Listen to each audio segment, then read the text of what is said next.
because our community is like a garden. And why it is like a garden? Because garden has seasons. We see time when we have flowers in the garden, and then we see times when these flowers wither. There's no water, the soil is dry. Same is the case in the community that we live in. The community cannot be happy always, and there are endless problems. Those problems can be worked upon. Little drops of water, little grains of sand, make the mighty ocean and the beauteous land. So the little moments, humble though they be, make the mighty ages of eternity, of eternity. Let's just start with the most beautiful thing that each one of us we have within us, but we don't find time to explore that. Sad. But let's not be sad. Let me give you this few insights on that particular thing. Let's just first start with talking about self-love. You have to love yourself before you love any being on this earth. And this is something that you don't inculcate. It is inside you. You need to discover that. It's absolutely inside you. Just discover it and feel it. Feel the sweetness of that love within you. The most important thing in community is love. We have to maintain love. We have to, grow our community with love itself. So love is cherishing others, treating them with tenderness. Love thrives on acceptance and appreciation in our community.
School is a temple of learning and is an important institution in any community.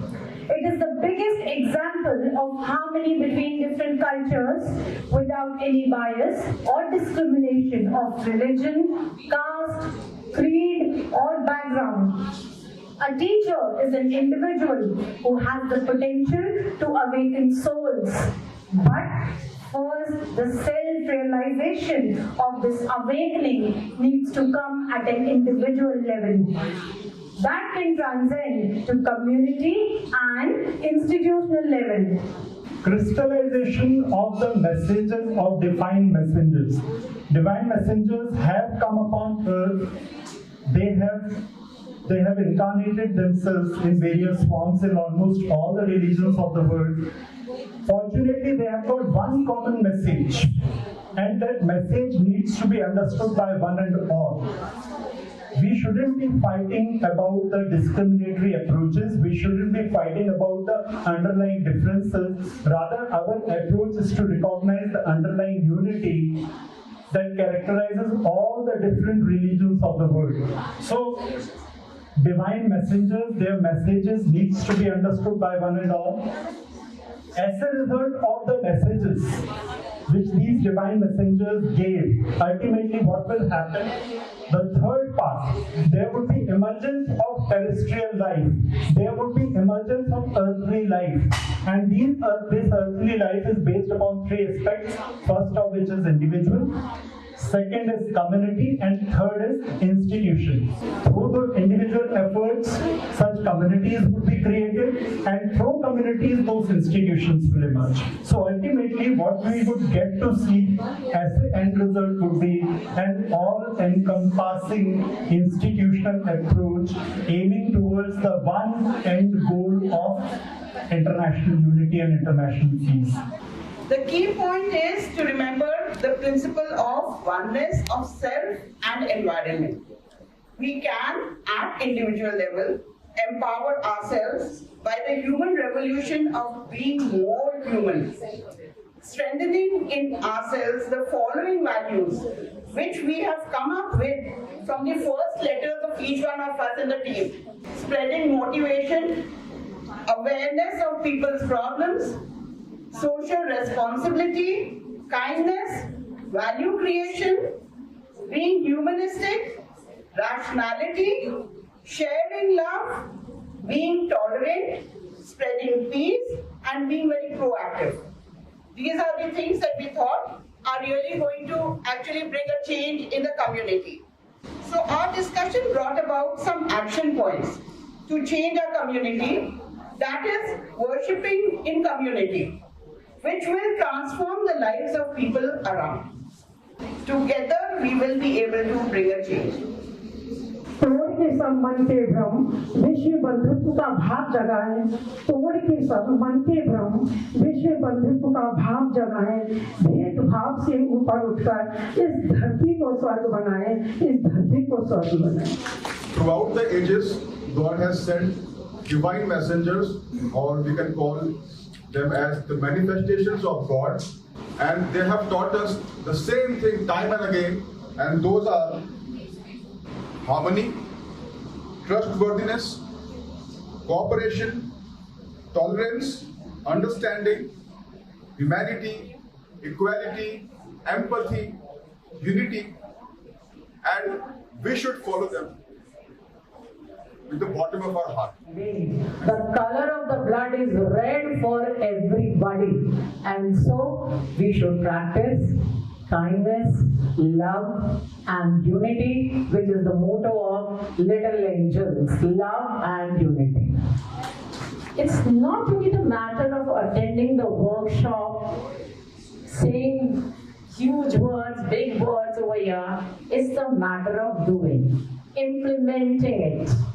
So, let us take away from here, from this workshop, what are we going to do after attending this workshop? This we are going to tell you. Take the initiative to make everyone united. What are we going to do? We are going to make everyone united in our locality. Can invite the neighbors and few people for coffee.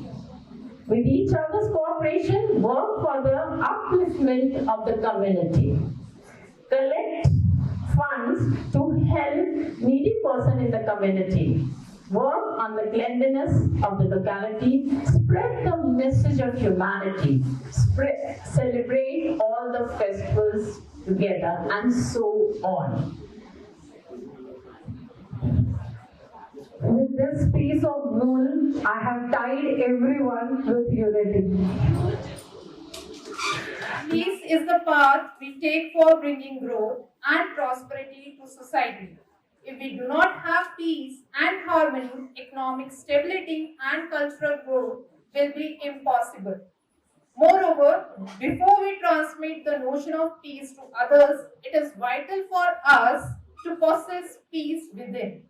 According to me, and I think this is the belief of all of us, that all the roads lead to one destination, and we can bring peace. Peace can prevail only and only if we have faith in God. If we have a clear vision, if we have faith in God, then we can bring peace.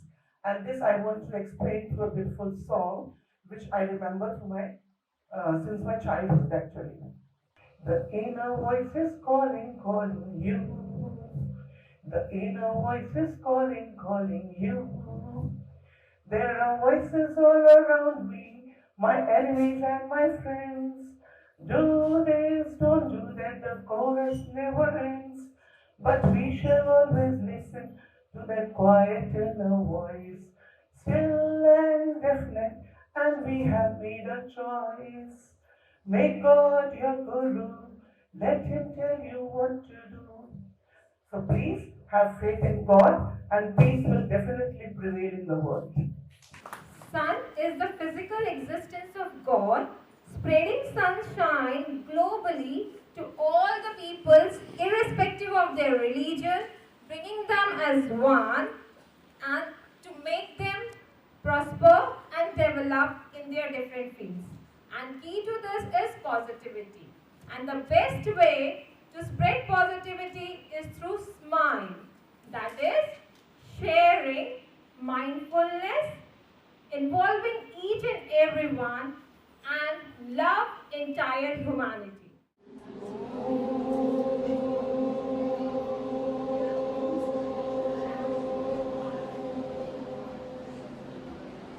So by chanting Om, we have created spiritual environment and positivity in everywhere. So in this way, we can create harmony and peace in our environment. I think time has come when we need to sit and we need to think about ourselves now and try to work for others now. And you know that the two key words which are very, very important, unity and cooperation, and we need to strive for that and we need to work for that. So with the quote, we are going to end here. Let's. आओ मिलके विचार करें, पहले हम आप सुधरें, फिर औरों का सुधार करें. So we will be the change button from today.